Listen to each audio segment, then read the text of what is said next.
সাল্লাম বলেন, এই পৃথিবীতে তিনটি জিনিস আমার সবচেয়ে প্রিয়, তার মধ্যে এক নাম্বার হলো সুগন্ধি, অতএব 2 নাম্বার আমার স্ত্রীরা, আমার বিবিরা আমার প্রিয়, 3 নাম্বার নামাজ। নামাজ তাহলে 1 নাম্বার কি? আতর, সুগন্ধি।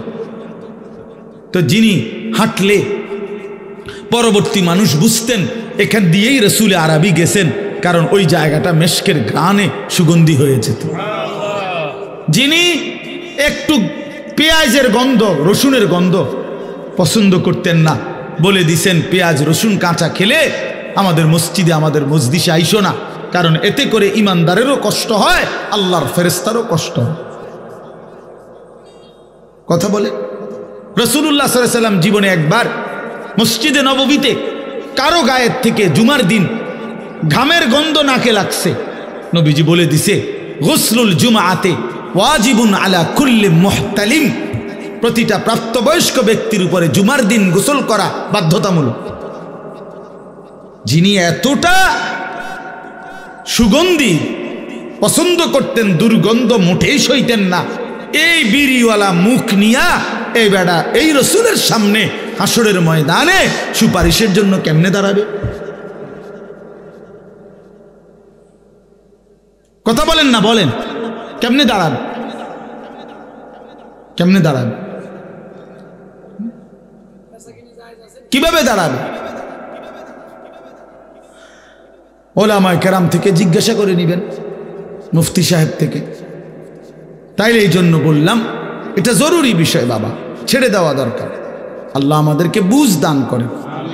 আপনি ওই শুধু এই ফাঁকনা কথা কইলে হইতো না, কথাটা তো আসলে ঠিকই কইছে, আমরা এই তো কয় বুঝি তো ভালো লাগে, তো কয় ফারি না, এসব বাটফারি কথা কইলে হইতো না,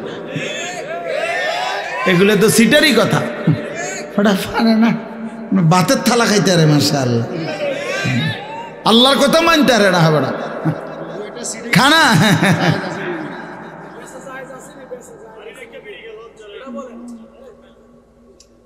কোন মুফতি সাহেব থেকে জেনে নেবেন। এই জন্য বললাম মুফতি সাহেব থেকে জেনে নিতে হবে।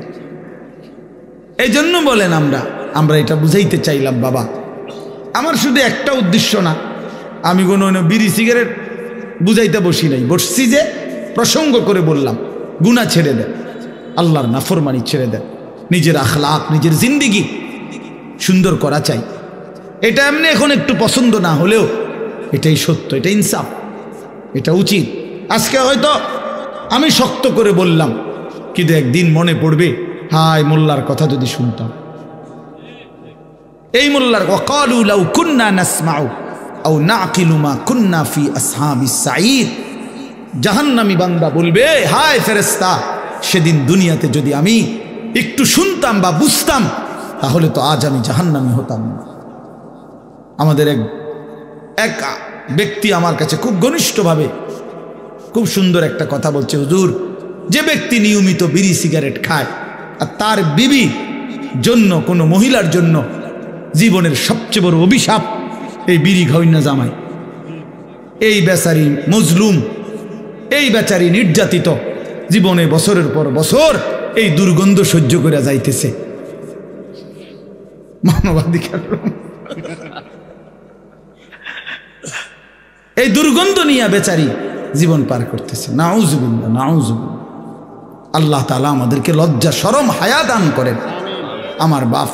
তাহলে আমাদের জীবনের মূল ডিউটি এটা মনে রাখবেন, একজন মুসলমানের কাছে আল্লাহর প্রথম চাওয়া গুনাহবর্জন, এটা হলো 1 নাম্বার।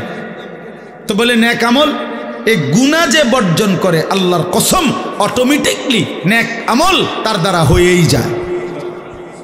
যে মিথ্যা বলে না তো বাকি কথাটি তো সবই সত্য, বুঝেন নাই মামুন? তো সারছেই। যে গান গায় না, যে নাচ দেখে না, তো সে তার সময় করবে কি? সে আল্লাহর জিকির করবে, এমনিতেই চলে আসবে এটা।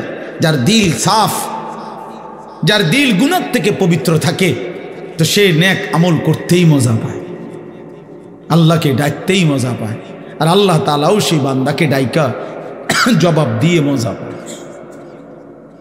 হ্যাঁ, বান্দা যখন আল্লাহকে ডাকে, জিকির করে, আল্লাহর কসম, আল্লাহ প্রত্যেক ডাকে আল্লাহ তাআলা সাড়া দেয়, জবাব দেয়।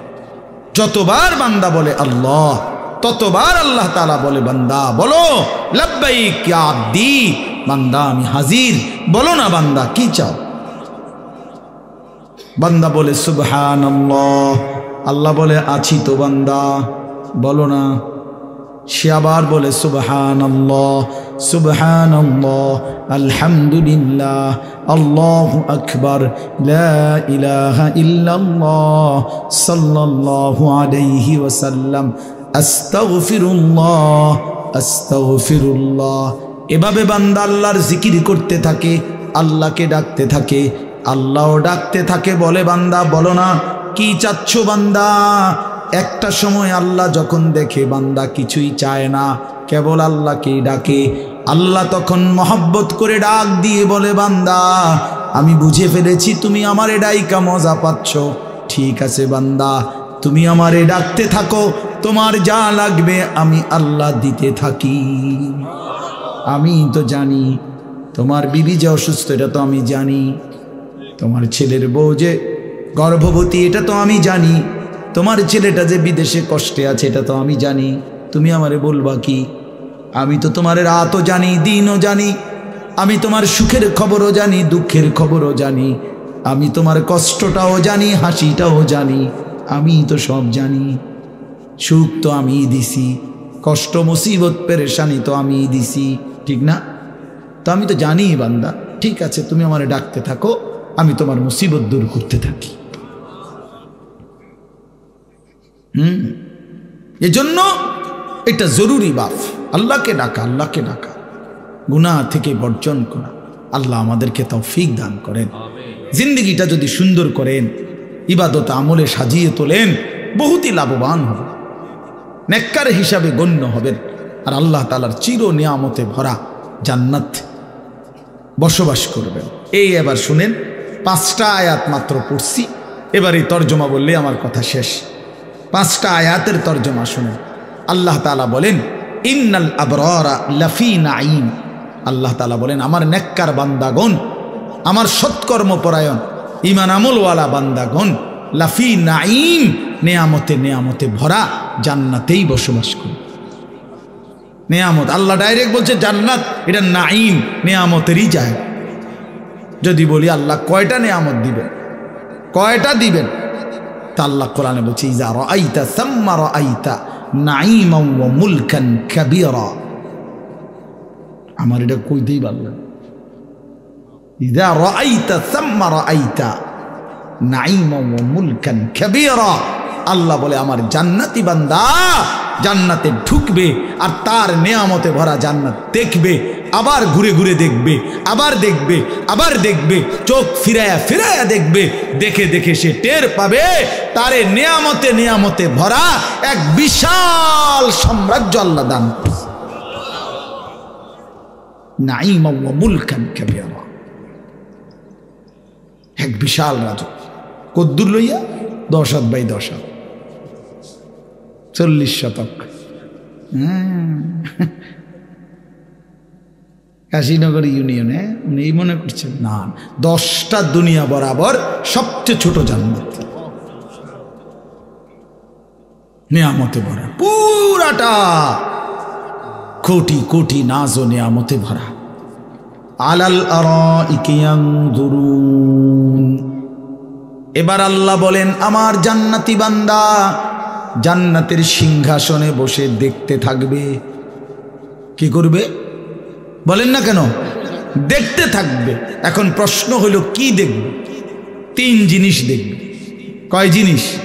1 নাম্বার, তাকে আল্লাহ তাআলা যে বিশাল রাজত্বের নেয়ামতে ভরা জান্নাত দিছেন, জান্নাতের সিংহাসনে বসে সে তার পুরা নেয়ামতে ভরা জান্নাতের এই রাজত্ব এক নজরে একসাথে দেখবে, পুরাটা পুরাটা।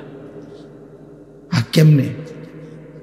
তাহলে এটা মনে ছোট, 2টা রুম আর একটা বাড়ি, নাহলে একসাথে দেখবো কেমনে এত বড়? 10টা দুনিয়া বরাবর জান্নাত এক নজরে দেখবে কেমনে এত বড়টা? তা আমিও একটা সহজ উত্তর দেই। কেমনে দেখবে জানেন? আমনে নিয়ত করেন